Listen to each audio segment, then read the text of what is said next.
I want to do something with this rifle over here, right? Because you can see it kind of stands out. So again, I want to do this real quick. I'm going to mostly do it to the outside because this side over here is mostly rested against my body. And if I come up like this, my arm kind of blocks this side over here. So this side over here is the side that I'm really concerned with, right? So as I'm holding the rifle here, like my hands here, so what's exposed? So basically what I'm doing is I'm going to run a stripe here, run a stripe here, run a stripe here, stripe here, stripe there.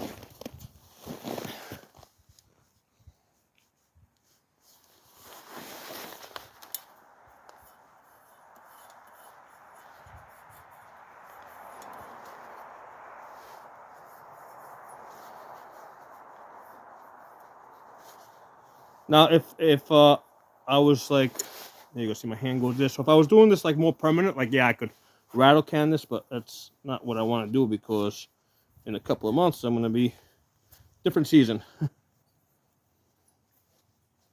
The nice thing about the cream is that it is kind of easy to wash off, although not very easy. I mean, it does take a little bit of work to get this stuff off. Let's see, where else do I want? I definitely want some over the buffer tube over here. And the back over here.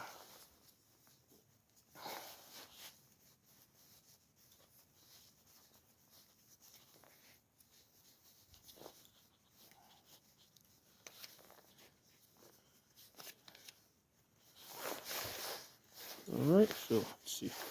We run a little bit over the magnifier. That's gonna.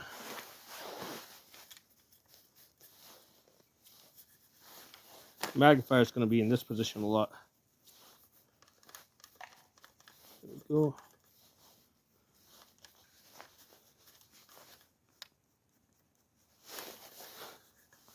Okay, I should kind of do. I should break up the pattern.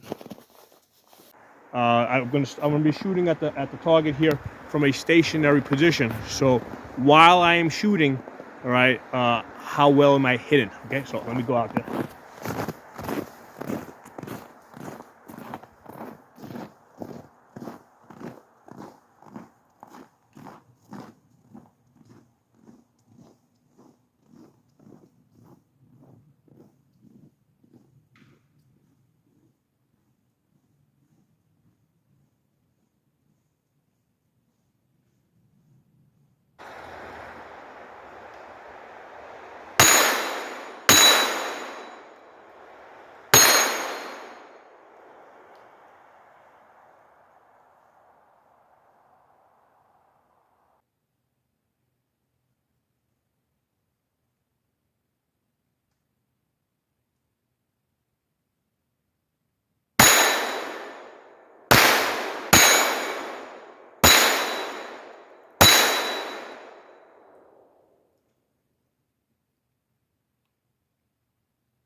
So let me know what you guys think. How does this camo work?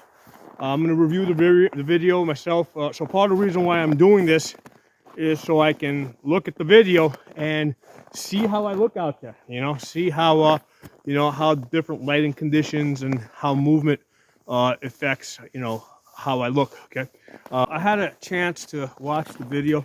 I think the color worked out pretty good. If you watch the video a couple of times, you're going to see that there's a little bit of a telltale movement right before I'm about to start shooting. Okay, so the question now is, how are we going to cover up that little bit of movement, right? Because there's always going to be a tiny little bit of movement. So today is a day with no wind. There's no wind. I realized this while I was watching the video. If there was wind, there's a bunch of little trees out there, right? Little small trees that are growing, little evergreens, right? That are normally blowing back and forth, okay? So this type of an exercise would have been a lot better if I had planned it on a day that was more windy, okay? Instead of a day that's like freaking 7 degrees or negative 7 degrees. So I should have planned it on a windy day, not a sub-freezing day. Okay. So yeah, a little bit of wind can go a long way towards masking a little bit, a little bit of movement. Obviously, if you're out there, running back and forth doing jumping jacks, I mean, you're going to be seen. But if you're moving slowly and the trees are kind of little trees moving back and forth, that can really help you out. So that's the thing that stood out while I was watching that video. So for the purpose of filming this, I had to keep this confined to about 30 degrees, right? Because obviously the camera can only take in so much. And also distance-wise, all the shooting that I did was inside of 50 yards, okay? Inside of 50 yards.